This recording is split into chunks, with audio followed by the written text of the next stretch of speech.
Hey, what is up, everybody? Welcome into the show. So glad to be back on the live stream. I'm going to be doing a little bit of an experiment here because I'm starting my live stream earlier in the day than I normally do. So it's going to be interesting to see how many people we can get in here on non-regular work hours. So, I don't know. I don't know if this live stream is going to fill up. I don't know if it's going to blow up. I don't know if it's going to be less than usual or what it is, or I don't know, but we're going to see. Either way, I'm here to live stream. We're going to be talking about a lot of players. So we might be here for a while today. So, if you're coming back and catching this video, after, after you get off work and, you come in and,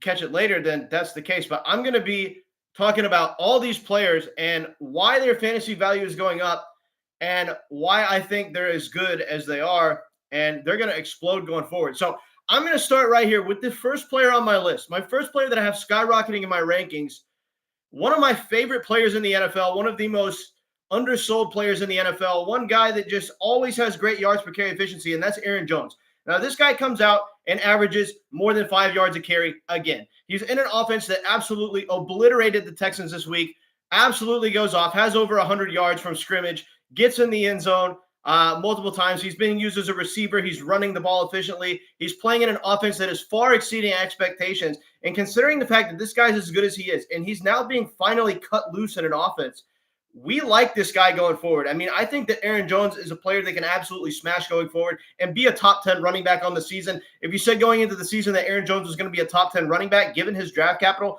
most people would have said you're crazy. This dude is getting older. He's one of the older, more used up running backs in the league, but the yards per carry efficiency is still there. Aaron Jones is absolutely awesome. So he is the first player that I have on this list that's skyrocketing up my rankings because this dude is a freaking fantasy monster, and we're going to be starting him going forward with confidence every single week. I regret not having him in my lineup this past week. So I don't know, man. Going forward, I think we have to start Aaron Jones. The yards per carry efficiency is way too good. The offense is exceeding expectations. So, yeah, we're going to have to start this dude with confidence going forward. Next player on my list, next player that I have skyrocketing in my rankings is Marvin Harrison freaking Jr.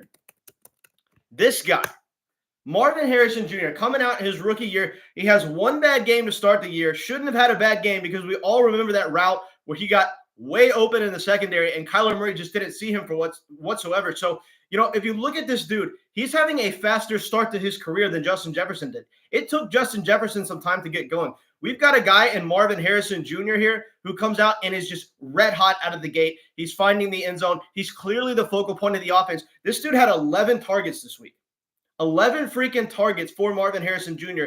This guy is an absolute monster going forward, and he's the number one dynasty wide receiver, hands down, going forward. A lot of people would maybe argue Malik Neighbors, but I don't know. Right now, I give them kind of like a toss-up as far as, the target share that they're seeing, because Malik Neighbors is seeing a little bit better of a target share, but Marvin Harrison Jr.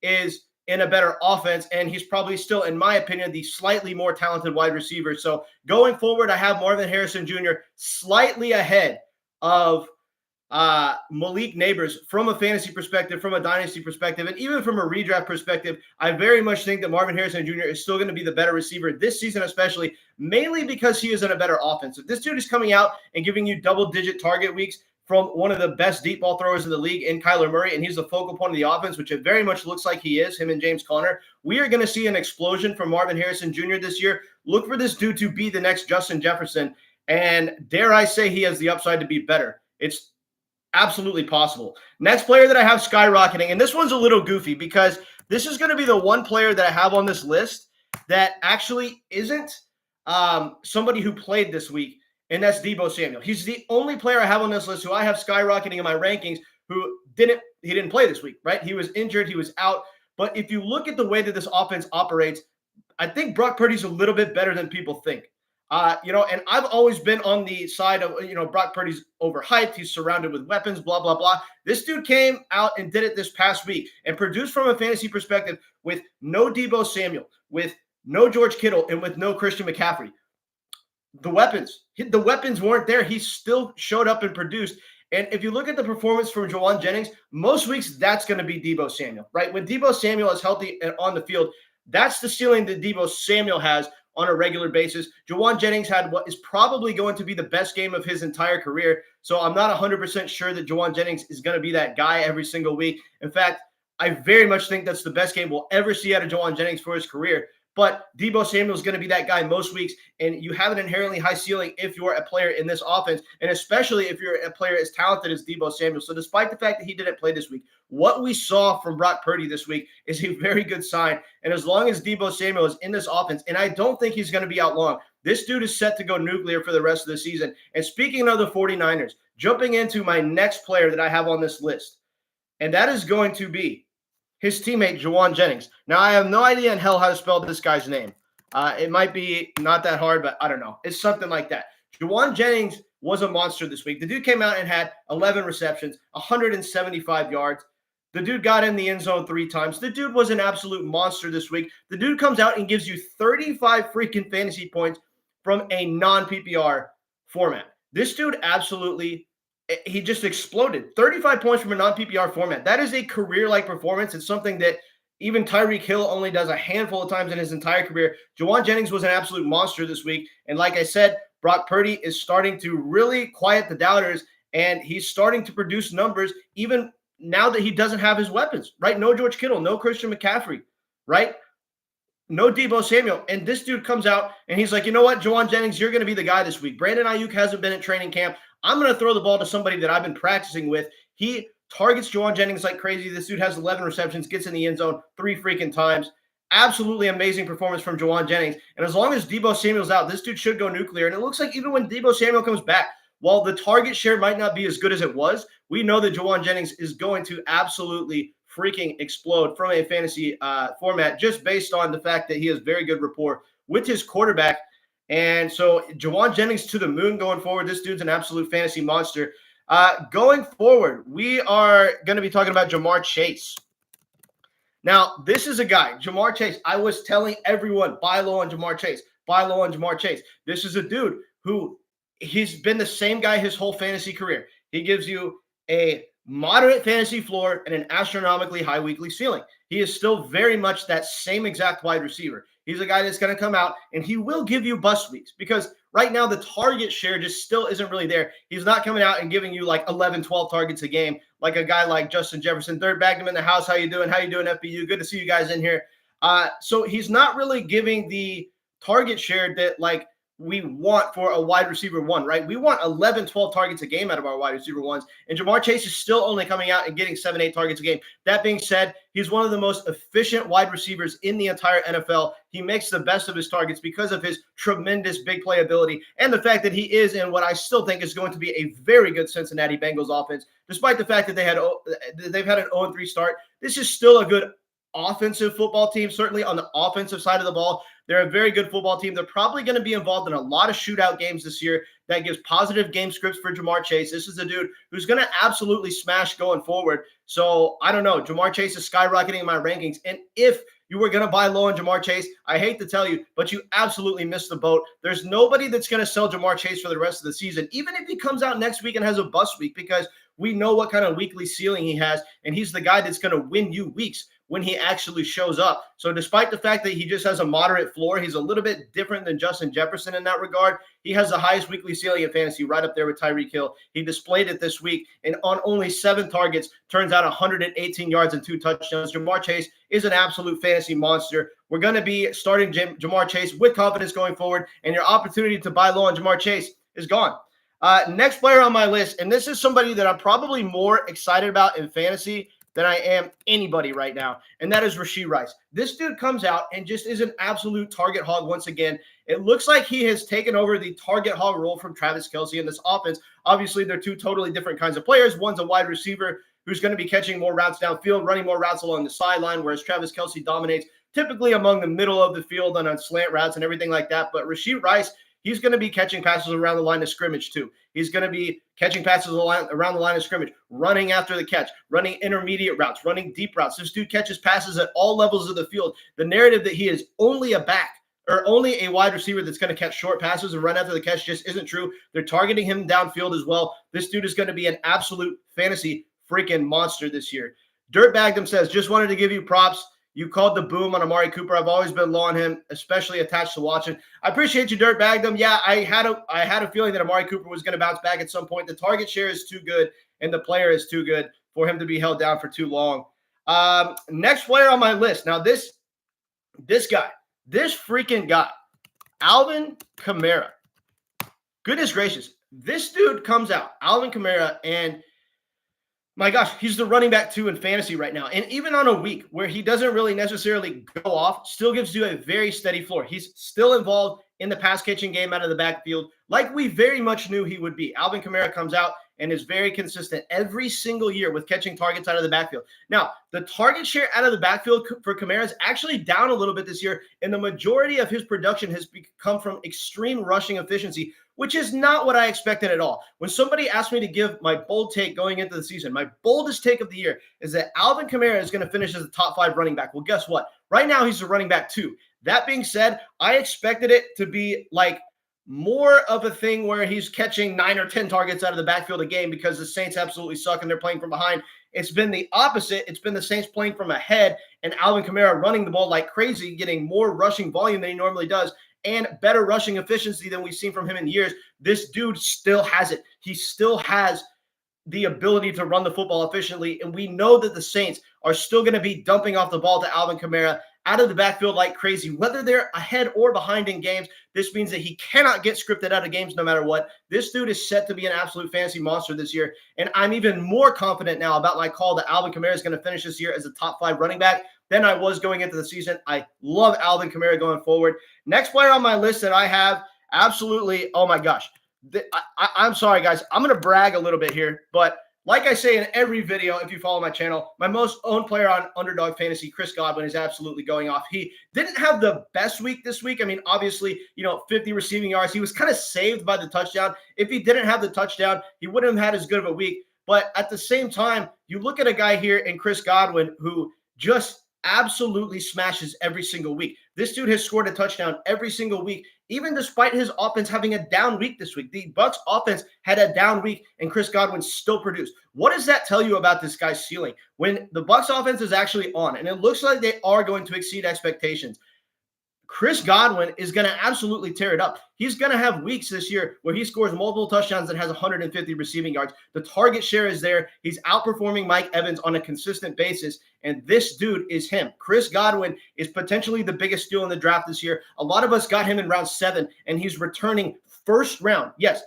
late first round value right now. He's the wide receiver 3 overall in fantasy. So actually, that's more like mid-first round value. He was taken in round 7, and he's returning mid-first round value at the wide receiver position. This dude currently is the biggest steal in Underdog drafts, and he is my most owned player. So I'm happy about Chris Godwin. He's one of the key points of this channel. I was hammering home the draft Chris Godwin button all off season, and I hope you did it because this dude's going to smash, and he's going to continue to go to the moon. Next player on my list, Derrick Henry. Now, Derrick freaking Henry. This dude comes out and currently is now the number 3 running back in fantasy football. This dude has scored 4 touchdowns through the early part of the season. He's averaging more than a touchdown a game.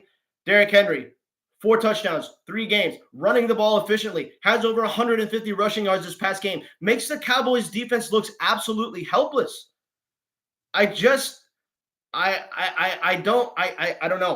know. I just, how are the Cowboys so bad? That's a whole nother note. But Derrick Henry is absolutely running over teams. This dude looks like he's still got gas left in the tank. And considering the fact that he's now, for the first time in his career, running behind an offensive line where there's a mobile quarterback in the backfield, this poses other threats for teams. Teams don't know what to do in order to stop this run game because of the threat of Lamar Jackson. So what that's doing is it's opening up bigger holes for Derrick Henry to run through. This is what I called going into the season, despite the fact that I don't think he's going to be as explosive as he is. And even if you watch these games, even in the games where he does produce, he's not as explosive as he used to be, right? He's 30 years old. He's slowed down a little bit. But this dude, with the threat of Lamar Jackson running in the backfield, might very well be totally unstoppable this year. And he looks like he's one of the better running back values in the draft. So, yeah. Frizzle says, I wonder if I could get Bucky. I offer Tank Bigsby. I think right now that's not necessarily a stretch. I think it's certainly possible. So, I don't know. Offer it and see what the guy does. I think that's definitely a deal you could get done. But I would say it's a little bit less likely than more likely. Rave, what's up, my man? I lost by 3 points. I had a 32-point lead, and Josh Allen popped off. I'm not even going to blame Brian Robinson. He gave me 10. Lost by 3 points out of 30. Yeah, Josh Allen went absolutely nuclear. There's absolutely nothing you can do about that. Look, Josh Allen is the most polarizing quarterback in all of fantasy. He has been for almost the past 5 years. The fact that people don't just draft him as the number one quarterback every single year just absolutely blows my mind. Josh Allen is absolutely him from a fantasy perspective. Moving on to the next player on my list, Mr. Jonathan Taylor. Now, you look at this dude, and he comes out and finally has like a really efficient rushing game. And this is what we wanted to see. I mean, how else is this offense going to move the ball? They obviously have a quarterback in Anthony Richardson who cannot pass. Anthony Richardson, he cannot pass. So what we're going to have to do going forward is we are going to have to rely on Jonathan Taylor in this offense in order to move the ball. So what are they going to do? They're going to hand the freaking ball to Jonathan Taylor. I mean, what is this coaching staff supposed to do when they have a quarterback that can't hit an open receiver, that can't lead a receiver on his routes, that can't hit a wide open receiver downfield, that can chuck the ball 70 yards but has absolutely no arm accuracy? What are you going to do? You're going to hand the freaking ball to Jonathan Taylor and you're going to let him run. And considering the fact that Anthony Richardson, as bad as he's been, we know he is a mega elite, super elite, one of the best rushing threats in the NFL at the quarterback position still. So what this does, it opens up bigger running lanes for Jonathan Taylor to run through. So this guy's going to be an absolute monster this season. And I think that we can expect very big things from Jonathan Taylor. So we're going to be starting him going forward with confidence every week. Right now, it is Jonathan Taylor to the freaking moon. I don't necessarily trust the offense, but with the volume he's getting and being one of the most talented running backs in the NFL, we've got to start this dude every single week. And don't sell high on him because I think Jonathan Taylor is going to explode. Next player on my list, DK freaking Metcalf. This dude has been going off. Now, 2 weeks in a row of more than 100 receiving yards. You know, we were going into last week saying, you know, I said something that I think might have been a bad take, and I don't want to necessarily say that concretely after just one game, you know, since I had the take, but I was saying that I think that JSN has an outside shot to outperform DK Metcalf in the offense this year. Maybe I was a little bit too excited about JSN's performance where he had 16 targets and absolutely went off. DK Metcalf is still the alpha in this offense. He's got the wide receiver with all of the big playability. You know, he's got the alpha build and speed and everything like that. The athletic intangibles quite obviously are just better than almost anybody in the league. This dude is in an offense that's showing some promise. So I think that DK Metcalf going forward is going to be a guy who absolutely probably just smashes, and we're going to be starting him with confidence every single week. Next player on my list is going to be Amon-Ra St. Brown. Dirtbagdom says, Metcalf has been riding my bench all season. He's being elevated. Yeah, man, I think you're going to have to need to put DK Metcalf in your starting lineup going forward. He's pretty much becoming a must-start player. Amon-Ra St. Brown, guys. Amon-Ra St. Brown, after having a bad week one. Now, normally I wouldn't even have him on this list, really, because – well, he's just such an obvious player that's, you know, Amon-Ra St. Brown to the moon. We all know how good Amon-Ra St. Brown is for fantasy. There's a reason why he was a consensus first-round pick and was going as a top 5 overall pick in almost all draft formats. It's freaking Amon-Ra St. Brown. This dude's target share is through the roof. He's in an offense that's probably going to be a top 5 to 7, maybe even a top 5 overall offense in the NFL in the Detroit Lions. He's an immense talent, catching passes from a quarterback that does support wide receiver ones very healthily in Jared Goff.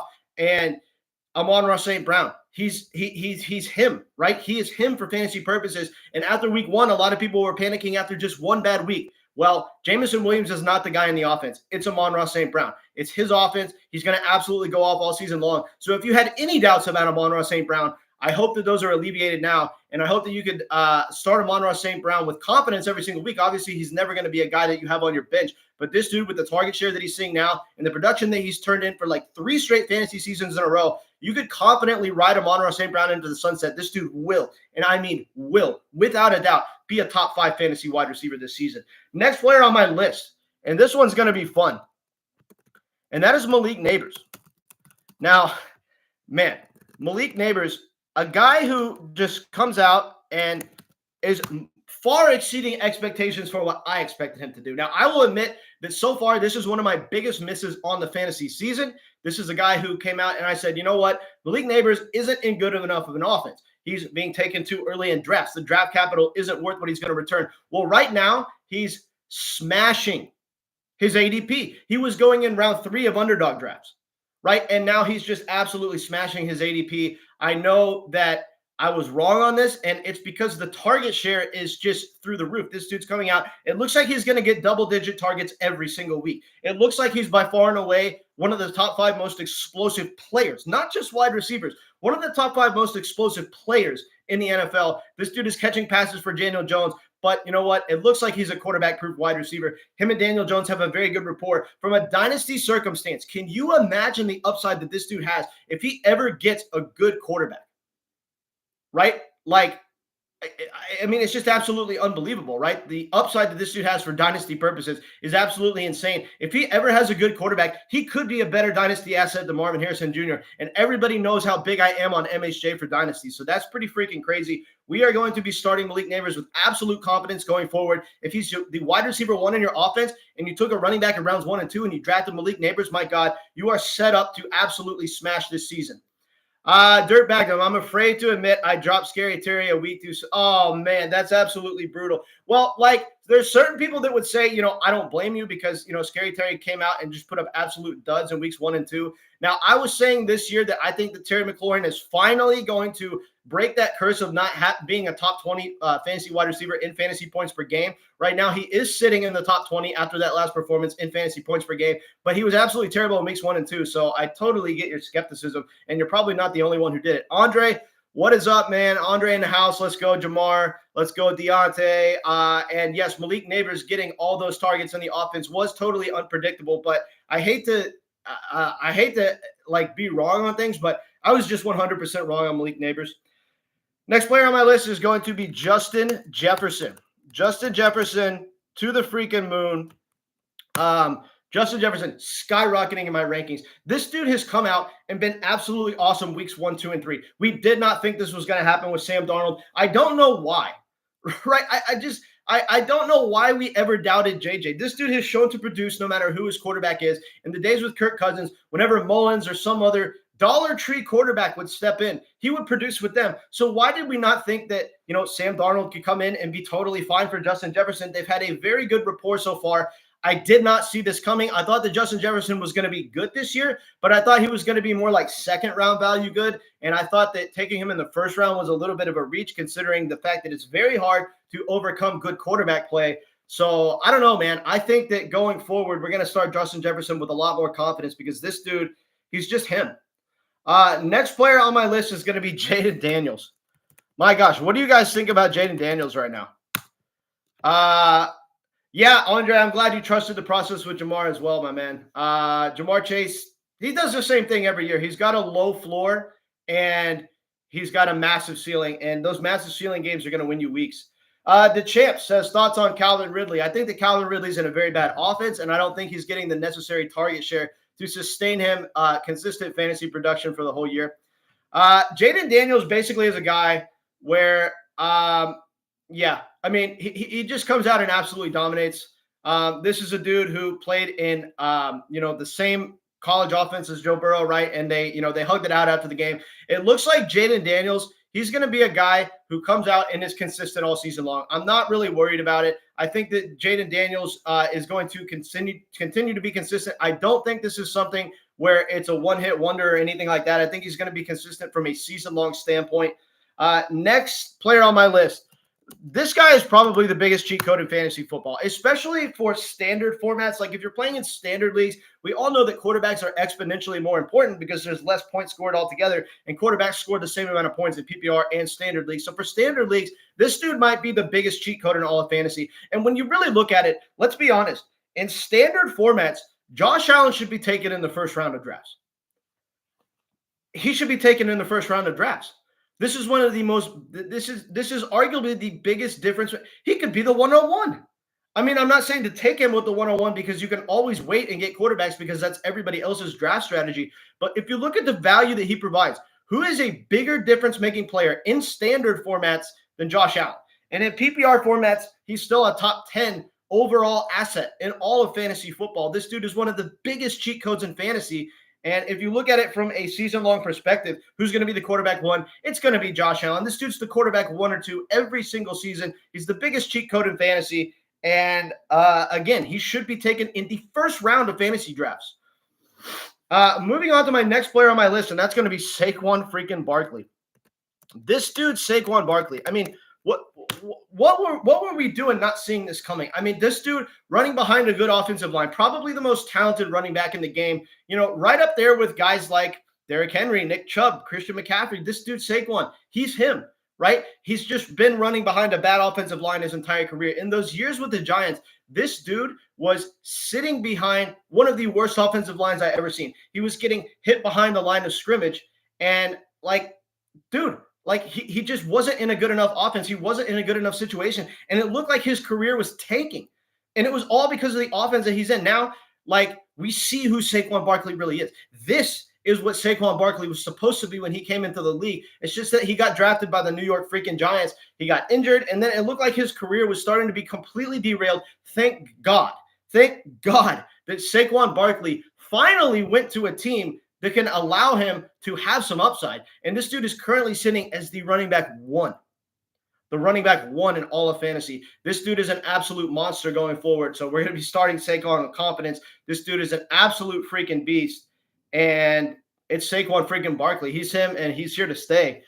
Next player on my list going to the moon. And I want to spend some time talking about this guy because, well, Jake Ferguson. It looks like by default, this dude is just going to be targeted like crazy in his offense. This dude comes out and has 9 targets this last game for the Cowboys. Obviously, it was a game where the Cowboys were playing from behind for most of the entire game. So the game script favored all of the elite pass catchers, but CeeDee Lamb didn't even get that many targets. Freaking Jake Ferguson had more targets than CeeDee Lamb. This dude is going to be targeted like crazy in this offense this year. He's one of the most elite talents at the tight end position in the entire game. And he is catching passes from a quarterback that, while not a very good real-life quarterback, I don't care what anybody says about Dak Prescott, is very good for supporting pass catchers for fantasy purposes. So I think that going forward, we're going to be starting Jake Ferguson with a whole lot of confidence. And, yeah, I mean, Jake Ferguson is him. He's here to stay. And I think I like me some Jake Ferguson rest of the season. Keep blowing up the comment section, everybody. I'm going to get around to everyone's questions. Don't be afraid to ask all your fantasy football questions. While I'm talking about these players, I'm going to do my best to go back and answer all these questions in the order that they are received. If you want to skip the line and you want me to answer immediately and more thoroughly, just go ahead and drop a super chat. But if you just ask your question in the comment section, I'm going to do my best to go back when I'm done with this video and scroll through all the comments that I missed and try to answer your fantasy football questions. But I don't know. I do my best to get around to everybody. Anyway, Jake Ferguson to the freaking moon. Guys, just real quick, I just want to talk about something. If you're new to this channel, if you haven't seen my videos before, and if you want to be a part of the movement, be a part of Crush It Fantasy Football community, and help win your fantasy league this year, subscribe to this channel, right? I'm doing it big this year. I'm live streaming more consistently than most content creators. I am doing running back and wide receiver rankings every single week via live stream, so you can interact with me while I do my running back and wide receiver rankings. So make sure to subscribe to the channel so you don't miss out on all this stuff. But anyway, Jake Ferguson to the moon. We are moving on to somebody that I'm going to gloat about a little bit here, and that's Amari Cooper. Now, everybody was totally off the Amari Cooper hype train going into week 3 because, well, he was absolutely terrible in weeks 1 and 2. But I was telling people, buy low on Amari Cooper, buy low on Amari Cooper, buy low on Amari freaking Cooper. I was telling everybody to do it because, well, the target share is still there, right? The talent is still there. This is still one of the top 10 most talented wide receivers in the entire game. And considering his route running ability, his ability to create separation downfield, whether Deshaun Watson is still a good real-life quarterback or not, Amari Cooper will feast in this offense no matter who is throwing him the ball because of his insane route running abilities and his ability to create separation. You don't need a great quarterback when you create 5 yards of separation on your routes. This dude is an absolute monster, and we're going to be starting Amari Cooper going forward with absolute confidence. I think this bounce back week was a very good sign. Now, obviously, he got a little bit banged up late in the game, so we're going to need to monitor Amari Cooper's injury and everything like that. But as long as he's healthy and on the field, we're going to be starting this dude with confidence. All right, guys, ask away with your fantasy football questions, and I'm going to continue to talk about these players. But go ahead and blow up the comment section. We do need the comment section to fill up with as many comments as possible so we can keep this live stream going because the comments are the lifeblood of the live stream. So keep asking away with all your fantasy football questions. If you want a super chat to skip to the front of the line, I will answer your question immediately and 100 times more thoroughly than I will a normal comment. Next player on my list is going to be David Montgomery. Now, David Montgomery, I didn't think that we were going to be here. Did you guys think we were going to be here? I didn't think we were going to be here, having David Montgomery in our players that are skyrocketing. I thought Jahmyr Gibbs held a lot more fantasy value. That's certainly what it started to look like down the stretch last season. But I don't know, man. David Montgomery's getting the goal line work. This dude has scored a touchdown in all 3 games so far this season. This dude is an absolute end zone magnet in an offense that's going to be producing fantasy points. Keep asking away with your fantasy football question, guys. I'm going to do my best to get back around to everybody. So even though I'm doing these, these players right now that I'm talking about that are going to the moon, that are skyrocketing, go ahead and ask away. Blow up the comment section. Ask away with as many fantasy football questions as you want. I'm going to be basically going back and answering these questions in the order that they're received. I don't promise that I get around to everybody, but I do my best to answer everybody in the comment section. So while I'm doing this video, go ahead and ask away with your fantasy football questions. And let's keep this rolling. But anyway, David Montgomery to the moon. He's playing in what's projected to be a top 5 overall offense in the NFL. And he's getting goal line work. I mean, this dude is pretty much just as valuable, if not more valuable than Jahmyr Gibbs at this very moment. And we got him way later in drafts. I wish I would have, I don't know. It's still very early, but I almost wish I would have faded Jahmyr Gibbs more and drafted more David Montgomery, because that's certainly what it's looking like right now. Next player on my list. Terry McLaurin. My gosh. Terry McLaurin is a guy who just comes out and absolutely has a monster fantasy performance. Now, if you came out and you got rid of Terry McLaurin after the first 2 weeks, sorry about that. It's a little bit disappointing, but, he put up an absolute dud over the first 2 weeks. There was probably more than one player that jumped ship on Terry McLaurin early. That being said, I think that this offense is going to explode this year. I think that getting rid of Terry McLaurin was a mistake, and I think that he's going to continue to go off. I mean, this dude is way, way too good. But what we need from Terry McLaurin is a more consistent target share. He still only had, 7 targets in this last game. Obviously, he connected on the 2 deep balls from Jaden Daniels. Jaden Daniels' deep ball passing ability certainly looks very good. And so we are going to be starting Terry McLaurin with confidence going forward. And I just think that he has to be on our starting lineups. And if the target share goes up to where he's getting 9 or 10 targets a game, this dude could be one of the best wide receivers in fantasy. Next player on my list is going to be Zach Charbonnet. Zach Charbonnet going to the moon. This guy, Zach freaking Charbonnet. As long as Kenneth Walker's not in the lineup, Zach Charbonnet is an absolute must start every single week. He gets the receiving usage. He gets the goal line usage. He gets all the work in this offense, and this offense is exceeding expectations. They've been a very solid offense, providing touchdown upside for Zach Charbonnet. And as long as Kenneth Walker's out, this dude is basically the one-for-one replacement with Kenneth Walker. Obviously, he doesn't quite have the explosiveness or big playability that Kenneth Walker had, but at the same time, he's got the usage, right? He's getting used around the goal line. He's catching passes. This dude is the whole package. And as long as Kenneth Walker's out, he gets you pretty much the same production that you would get out of Kenneth Walker. So you're getting monster fantasy production out of a guy, Zach Charbonnet, who you got very late in fantasy drafts. Let me go up, and I'm going to start answering some of these questions. Ryan said, would you trade away JMO or McLaurin for Pollard for ETN? I don't know. I gotta go back closer to the top here. FBU says, any news on Joe Mixon? I don't have any news on Joe Mixon. I'm not 100% updated on the certainty of his injury right now. I'm not 100% sure on that. Dirtbagdom says, Saints lost their Pro Bowl caliber center. Needs surgery. Something to monitor. Yeah, I mean, that absolutely sucks. I still think Alvin Kamara is going to be very efficient. Like, granted, that's a huge blow. So, I don't know. We're going to have to monitor that going forward for sure. Ryan says, would you trade away JMO or McLaurin and Pollard for ETN? JMO or McLaurin and Pollard for ETN? Yeah, I mean, I don't know, man.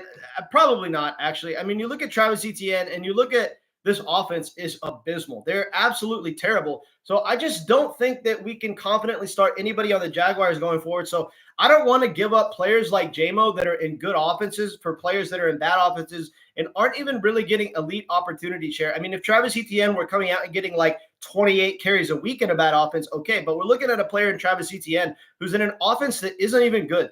They're constantly playing from behind in games, and like he's not being used as far as like elite pass catching production or opportunity share. He's not getting elite rushing opportunity share. The offense looks like it sucks. I am not going to be going after Travis Etienne with any sort of aggression going forward. Patrick Ryan says, can we trust Deontay Johnson going forward with Dalton under center? I don't know, man. I mean, obviously, it was a complete 180-degree turnaround with Deontay Johnson this week. We came out and we had a guy in Deontay Johnson who gets one standard point in week one standard point in week 2, and that gives you 18 points from a standard performance, 26 PPR points in week 3 of the fantasy football season when Andy Dalton steps on the field. So, like, obviously Deontay Johnson's going to be better. Obviously, he's going to be absolutely peppered with targets. But this is a dude in Deontay Johnson who isn't talented. He's not explosive. And I think that this week was a little bit of a fluke. I don't think that the Carolina offense will be that good every single week. With that being said, he's a fine flex play given the inherent increased target share with Andy Dalton under center. So I think that we're going to be playing Deontay Johnson, but only as a flex play going forward. Yeah, Andre, it was good to see Jamar Chase. Andre's pumped about Jamar Chase. Look at this. Let's go, bro. Jamar Chase is here. Yeah, Andre, I believe it was you yesterday that had the bet on Jamar Chase going for over 60 receiving yards. I told you I wouldn't be surprised if he had 160 receiving yards in that game. He had 118 receiving yards, 2 touchdowns. Dude absolutely went off. That's what people do to the Washington secondary. If you have any elite pass catcher going up against the Washington secondary, and it looks like Washington's going to play in a lot of high-scoring games, you want to start that pass catcher every single time. Jamar Chase was just such an obvious smash to go for 60-plus yards in this past game. So I really liked what we saw out of Jamar Chase. Guys, if you're new to the stream and you want to see my entire list of players that I have skyrocketing, going to the moon, go ahead and scroll to the top of the chat. You can scroll down. I have an entire list of players that I think are going to smash for the rest of the fantasy football season. So if you have these guys in your lineup, you can certainly feel good about it. Dirtbag, the Metcalf's been riding my bench all season. He's being elevated. Yeah, I got to you on that earlier. Rave says, how much fab percentage for Odunze? Someone dropped him a week ago. I would not spend a whole lot of fab on Rome Odunze. I still am not all that confident in the Bears offense. And to give you a percentage, I wouldn't go over like 5%, bro. We didn't expect Daniel Jones to give Neighbors 10 targets every time. Yep, that's true. I'm surprised at Malik Neighbors' target share. I mean, this dude has come out and just been absolutely ridiculous as far as his target share. Comes out and it looks like he's going to get double-digit targets like pretty much every single week. So I don't know. Malik Neighbors to the moon. This dude is absolutely smashing. And it looks like, I don't know, we can start Malik Neighbors with a whole lot of confidence going forward.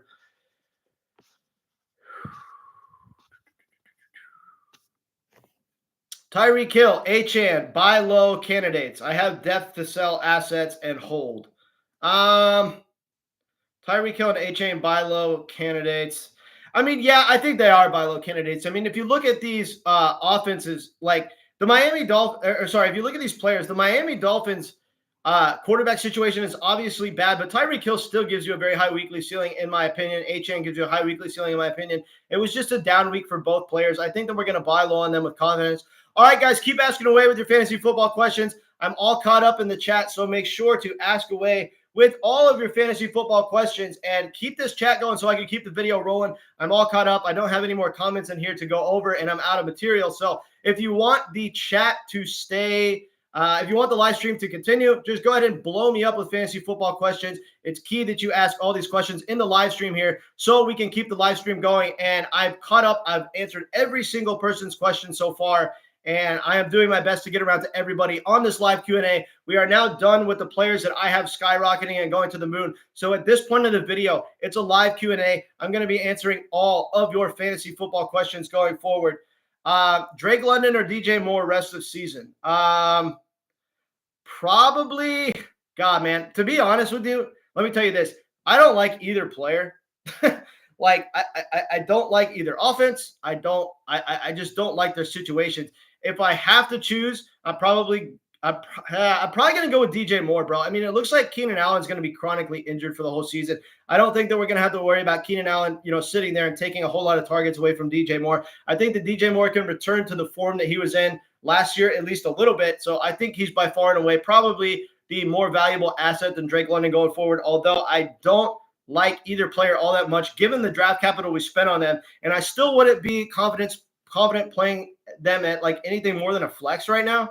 So, yeah, keep the comment section rolling, guys. If you want the chat to continue, the live stream to continue, I do need this comment section to fill up as much interaction as possible so we can keep the video going. So ask me all of your week 4 fantasy football questions, guys. We are on to week 4. We're moving on past week 3. How are your best ball teams doing? How's everybody doing in general in life? Let me know. Ask away with your fantasy football questions. I'm going to help you get your best team on the field for week 4. What questions do you have about Thursday night football coming up? I'm absolutely pumped. I'm ready to, we're getting down the stretch now. We're getting to that part of the fantasy season where we really start to see how good our teams actually are. We start to see, like, is my team a fraud? What's my record? How are things looking going forward, right? We're in that part of the fantasy season. This is where it really starts to get fun. So I'm excited. I know you guys are as well. Ask away with as many fantasy football questions as you possibly can. And guys, if you're new to this video, if you're just now tuning into my live stream and you've never seen my material before, make sure to subscribe to the channel. If you want to get in these live streams consistently, and I am doing them consistently, I am live streaming like crazy this year. I'm doing running back and wide receiver rankings every single week. So if you want to be a part of that, come in, subscribe to the channel. I'm doing my rankings every single week. I'm live streaming before every Monday night football game. I'm live streaming before all the Sunday games, the full slate of games on Sunday. I'm live streaming before Thursday night football. I'm live streaming like crazy. I'm doing my rankings. I got these players going to the moon. So if you want to be a part of the channel, make sure to subscribe so you don't miss out on this content, and make sure to like the video if you have not already. Ryan says, Drake London or DJ Moore rest of season? We already answered that one. Who should I trade Mahomes for? I'm off the trade. Right now, the best thing to do, I know you're not going to like this answer, Dirtbagdom, but am I saying your name right? Dirtbagdom. Yeah. I think Mahomes is best served as a hold. I mean, like, right now, you're not going to get a whole lot for him. Like, you have to answer yourself this question, like, what is higher right now, Mahomes' perceived value or his actual value? Right now, a lot of people aren't big on Mahomes. So it's just so hard to sell him for anything relevant. And I still think he's going to go off. I still think that Mahomes, I mean, if you look at this offense, he does have more offensive weapons than he's had all year. It's just that the game script that they've been involved in low-scoring games. And the Chiefs play to win, right? They're not there to, like, put up stats and, like, wow the stat sheets. They're there to win. They're a winning franchise. They're a very well-coached team. So when they're in these low-scoring games, they're going to run the football. They're going to burn clock. They're going to throw screen passes and have the receivers run after the catch, as opposed to just chucking the ball downfield on every single play. Because while they have Pat Mahomes, the best quarterback in the NFL, hands down from a talent perspective, we obviously can run the offense that way, but this is a team that just doesn't need to do that every single week. I am going to be holding on to Pat Mahomes because right now his actual value is higher than his perceived value, in my opinion. Start Jameson, Williams, or Pollard this week. Jameson, Williams. Wait a minute.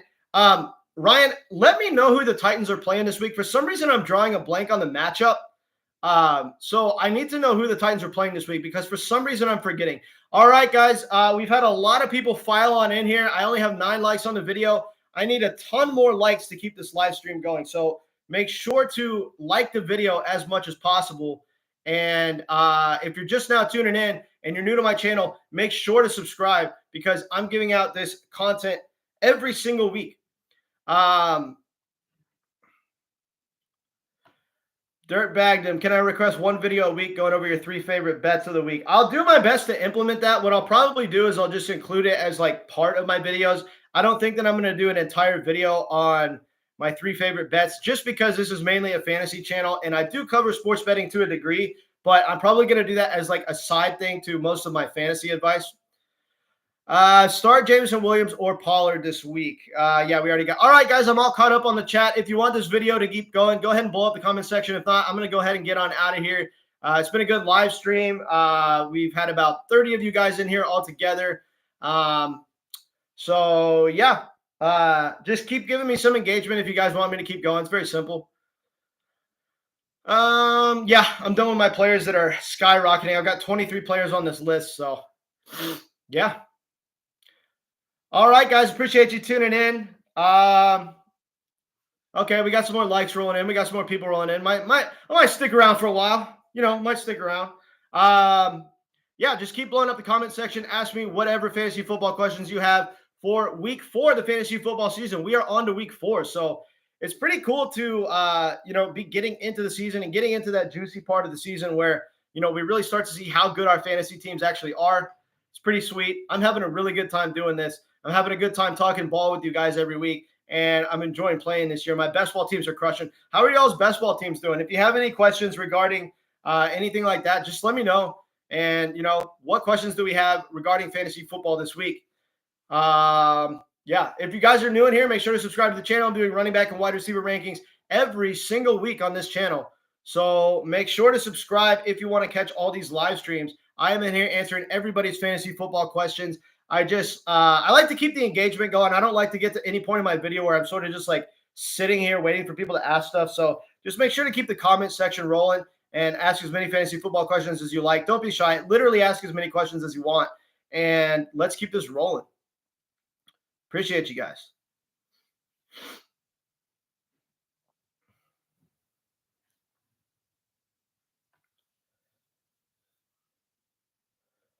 All right, we got some more of you rolling in. If you haven't liked the video already, make sure to like the video, subscribe to the channel, and ask away with your fantasy football questions. Gallon B says, how do you feel about the Raiders backfield? I don't know, man. Like, it's one of those things, right? Like, I don't trust the overall efficiency of the offense from a season-long perspective, and I don't think that either running back in the backfield is particularly that explosive. I think that some of the production that we've gotten out of Madison so far is a little bit fluky. Madison has been a very good, like, late round pick early in the season, a very good late round value pick, because in a lot of drafts, you got Alexander Madison with like your very last pick. So for best ball formats, Madison has been a very nice surprise early in the season. He's actually gotten in the end zone and everything like that. That being said, I don't trust any back from a season-long perspective between Zamir White and Alexander Madison. I don't trust the offense from an overall efficiency perspective. And I don't think that, despite the fact that they've scored touchdowns so far, I don't think that either back has that much touchdown upside or yards per carry efficiency upside. I am not big on either player in the Raiders backfield. I really just don't like the Raiders offense as a whole. Appreciate you guys. Keep asking away with all of your fantasy football questions. We're doing it live here. Make sure to like the video if you have not already.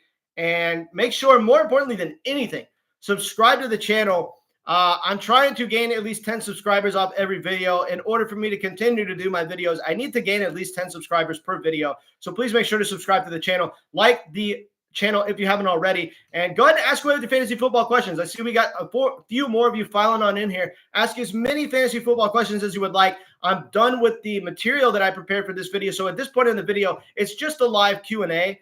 And I'm going to be answering all fantasy football questions. So go ahead and ask away. And let's keep this rolling. Appreciate you guys.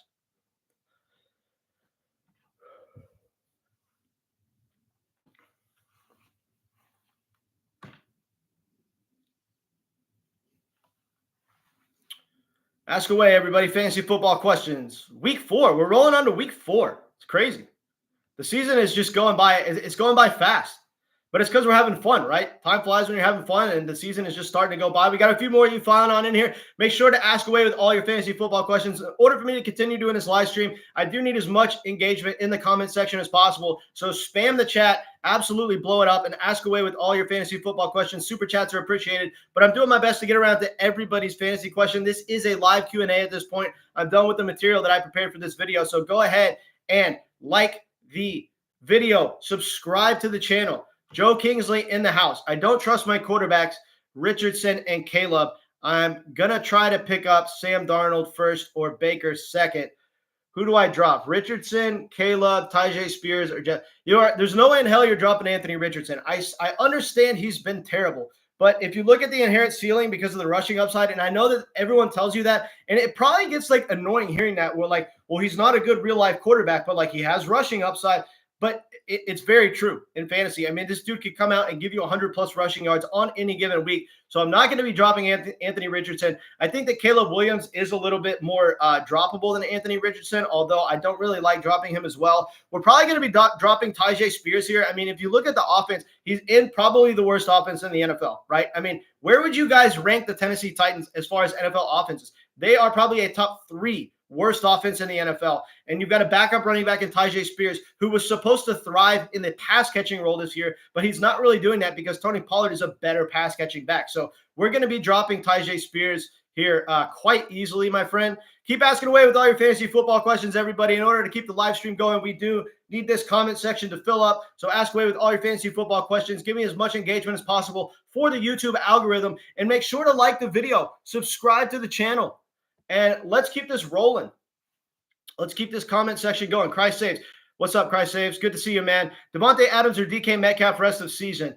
That's tough. I'm still going to go Devontae Adams. I think that he's the superior talent. I think he's still going to see a superior target share. I think that odds are that Devontae Adams will see more games this year where he has 10+ targets. Now, based on the recent production, everyone's going to tell you DK Metcalf. But for the rest of the season, I still am going to be taking Devontae Adams by a very slight margin, not by a whole lot. But I'm going to be taking Devontae Adams rest of the season over DK. Appreciate you guys following on in. Ask away with all your fantasy football questions. Blow up the chat so I can keep this rolling. We got about 10 of you in here right now. So let's ask as many fantasy football questions as possible. Please consider dropping a super chat if you want to support the channel. It is the lifeblood of a fantasy football channel at the end of the day. So make sure to super chat if you want to help the Crushing Fantasy Football community and help me doing these live streams. Where does DK rank among wide receivers rest of season? Honestly, bro, I'm still not putting him in my top 12.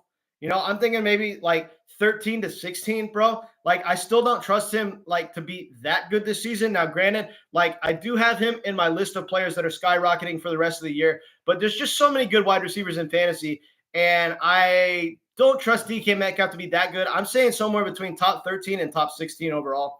Obviously, he's doing a little bit better than that right now, but rest of the season, he's going to fall somewhere in that range between 13 and 16 for me. Appreciate you guys following on in. Ask away with all your fantasy football questions. Super chat to support the channel. More importantly than anything, if you haven't liked the video yet, like the video and make sure to subscribe to the channel. How do you feel about Pittman versus Ladd in a guillotine league? Obviously, if we have Herbert playing. I'm going to be leaning Ladd McConkey here. I don't trust Michael Pittman Jr. whatsoever. Anthony Richardson is the worst quarterback in the NFL, hands down, as far as arm accuracy, and he cannot get freaking his boy Pittman the ball. He just can't do it. So I'm going to be starting Ladd McConkey going forward with confidence here. Andre says, good call on Kincaid last night. Yeah, I mean, I called it exactly on Kincaid last night. I said, I don't think he's necessarily going to explode, but I think that he's going to have a good game. We're actually going to get something out of him. We finally did. We finally had a game where Dalton Kincaid gets in the end zone and produces for us. And it's very good to see, given the inherent landscape of the tight ends right now just being absolutely terrible. The tight end position has been awful. So if you could come out and get 50 yards and a touchdown from your tight end on a consistent basis, you're going to be crushing your league mates. So it's sad to see, but the tight end position is just absolutely whack right now. So it was good to see Dalton Kincaid come out and actually do something. I appreciate you guys following on into the chat. Like the video if you haven't already. Make sure to subscribe to the channel. I'm doing running back rankings and wide receiver rankings every single week via live stream, so you can interact with me while I do my videos. So make sure to blow up this comment section. Ask as many fantasy football questions as you possibly can. Super chat if you want to support the channel. But what I'm doing is I'm going through and I'm answering all these questions in order. Good call. Half PPR. Would you trade Gibbs, Ramondre, Keenan for James Conner, DJ Moore, and Brock Bowers? Let's see. Would you trade Gibbs, Ramondre, and Keenan Allen for James Conner, DJ Moore, and Brock Bowers? Gibbs, Ramondre. Probably not. This is a very close trade, but I'm going to say go ahead and hold on to what you have. Ray Davis is stash. Yes, Ray Davis is absolutely a stash. I mean, if you look at this Buffalo backfield, James Cook's absolutely exploding. Obviously, he's going to be used more as a pass-catching back than Ray Davis ever will. But if James Cook were to go down, Buffalo Bills backs have extreme upside. We're seeing that with James Cook right now. I think that Ray Davis is a very good backup, and he is definitely somebody that we need to stash with confidence. Go ahead and ask away with all your fantasy football question, guys. Blow up the chat. Super chat if you want to support the channel. hit that freaking subscribe button if you haven't already. I'm trying to get to 1,300 subs by the end of this video. I've got about 1,270 something right now. Help me get to 1,300 subs by the end of this video. And if you help me get to 1,300 subs, I'm going to keep this live stream going freaking forever. So go ahead and blow it up. Ask away with all your fantasy football questions. This is an 8-man league, by the way. Yeah, HD, I'm going to be holding on to the side of the trade that you already have. Current wide receivers, Amon-Ra St. Brown, Nico, Devontae, Waddle, Keenan, Keon. My current running backs, Achane, Gibbs, Ramondre. Yeah, go ahead and hold on to what you have.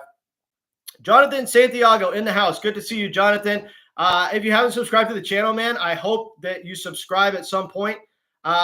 Should I drop Javonte or Ray Davis for Spears or Justice Hill? No, I mean, honestly, all 4 players you just named are completely and utterly irrelevant to me, except for Ray Davis. I mean, obviously, Justice Hill needs Derrick Henry to go down to do anything significant. I think Ray Davis is one of the best cuffs / stashes in fantasy right now.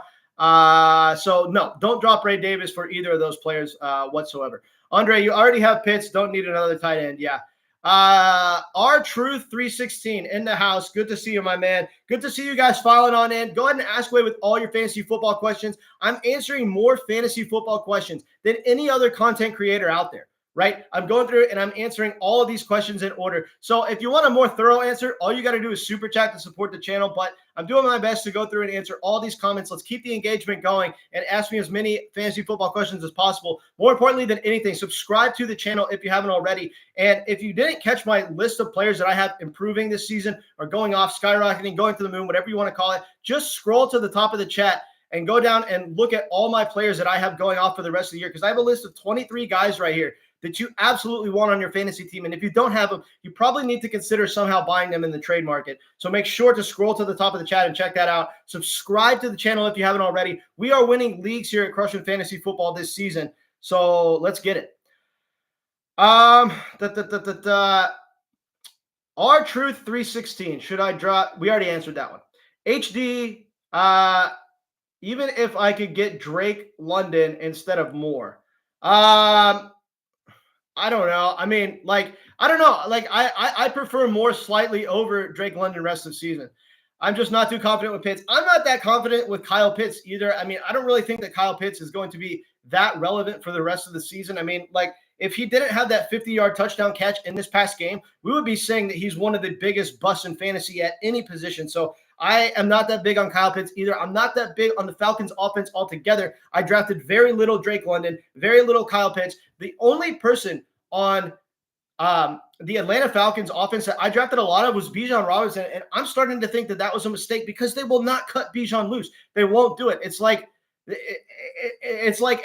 every coach that plays for the Atlanta Falcons is playing against Bijan Robinson in a massively high-stakes fantasy league where if they lose their fantasy league, it's worse than losing their coaching job because they're trying to lose their coaching job, not cutting Bijan Robinson loose. And this is the second coaching staff that's done it to him. So I'm just not that big on anyone on the Falcons going forward. Team Money in the house. Should I trade Connor plus JMO for Jonathan Taylor? Connor plus JMO for Jonathan Taylor. I don't think so, man. Like, I like James Conner going forward. And the big reason why I'm going to say no to this is because I don't think there's that big of a difference between James Conner and Jonathan Taylor. And I understand that I had Jonathan Taylor on this list of players that are skyrocketing and everything like that. But I don't think there's that big of a difference between Connor and Jonathan Taylor. I think they're going to be very similar in fantasy production going forward for the rest of the year. You got to keep this in mind. If James Conner didn't just have a bust week, you wouldn't even be considering of selling him right now. And he had a very, very tough matchup. It's one of the hardest matchups you could possibly draw. So I think we're going to be holding on to James Conner here. And especially considering the fact, oh, wait a minute. You're trading Connor. Oh, yeah, Connor plus JMO for JT. Yeah, T-Money, we are not going to be doing that whatsoever. Z Smitty says, I see a lot of people talking about Jawan Jennings, which is fair. But to me, he makes me want to run to the waiver wire and pick up Ricky Pearsall to put on IR. And I'm in a 10-man, and I don't know about Jennings. Yeah, I totally understand wanting to pick up Ricky Pearsall. Ricky Pearsall was one of my more drafted players in underdog drafts this year because of the Brandon Ayuk drama. We know that Ricky Pearsall has some pretty serious upside in this offense once he's able to get back on the field. I want to go find that guy that shot him and just beat the shit out of him. I really do, because Ricky Pearsall, one, from a human perspective, like, what the hell are you doing? shooting somebody for his Rolex, especially somebody in the NFL who's on a lot of my fantasy teams. Literally, what are you thinking? So I want to beat the shit out of that guy for that reason. And secondly, because I drafted a ton of Ricky Pearsall on Underdog Fantasy, and he's ruining my fantasy teams because he's on the IR. And that could have been Ricky Pearsall this week. That week that Juwan Jennings just had, that could have been Ricky Pearsall. But instead, it was Juwan Jennings. With that being the case, I drafted a fair share of Juwan Jennings as well. Yes, Z Smitty, I would go ahead and go over to the waiver wire and pick up Ricky Pearsall, put him on your IR because he has some pretty serious upside when he comes back. With that said, rank these waiver wire pickups. Rank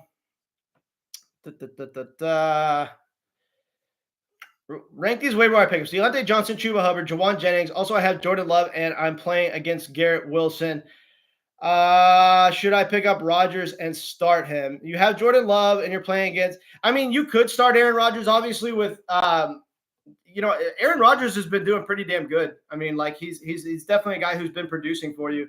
So yeah, you definitely could. As far as ranking the waiver wire pickups, I have to put Juwan Jennings at the top for now. It looks like as long as Deebo Samuel isn't on the field, Juwan Jennings is the go-to guy for Brock Purdy. Brandon Ayuk, he wasn't at training camp. So, it was just one of those things where, like, he's come out and he's just underperformed this year. All right, guys, if you haven't already, make sure to like the video. I've only got 12 likes on this video, and I've had at least 50 people roll through this live stream, so I need a lot more likes on this video. Please smash that like button. If you haven't yet subscribed to the channel, make sure to subscribe. It's tremendously important for the YouTube algorithm, putting my videos out there and me getting as many views as possible on my videos. I'm live streaming all freaking season, guys. I'm doing running back rankings live. I'm doing wide receiver rankings live. I'm doing these things to help you guys win your league. So do me a solid, hit the like buttons, and subscribe to the channel.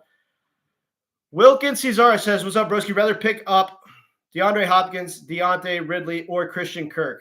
So you rather pick up D-Hop, Deontay, Ridley. We're definitely going to be picking up Deontay Johnson here. Anybody that knows me knows that I'm not that big on Deontay Johnson from an overall fantasy perspective on the season. But with that being said, you've got a guy in Deontay Johnson who is by far and away more valuable than anybody on this list, because how often is Ridley or DeAndre Hopkins going to come out and give you double-digit target share, double-digit targets in a week? It's not going to happen, whereas Deontay Johnson is a guy that could come out and consistently get you 8 or more targets a game every single week with Andy Dalton, and he's been showing rapport with Andy Dalton in his first start back. So I think that Deontay Johnson is definitely trending in the right direction. I'm not that big on him yet, but as far as all these options right here, Deontay Johnson is by far and away the best pickup out of those options. Would you trade Jaden Reed and Aaron Jones for Marvin Harrison and Nick Chubb?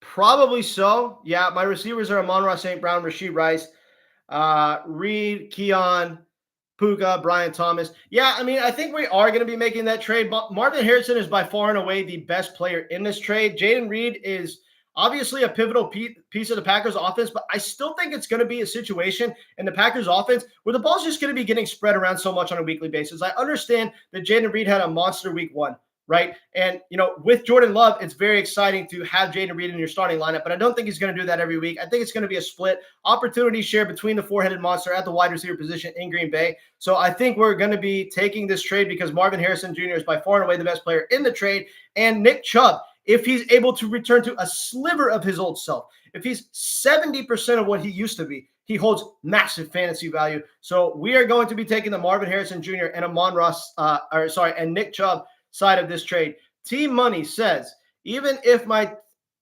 team, if Burrow, Jacobs, Connor, CD, Chase, Kincaid, DK, JMO, Ford, Worthy, Mooney, Watson, yeah, and Brooks, yeah, that's still fine. Where is Josh Jacobs the rest of the season? Well, Josh Jacobs needs to start getting in the end zone.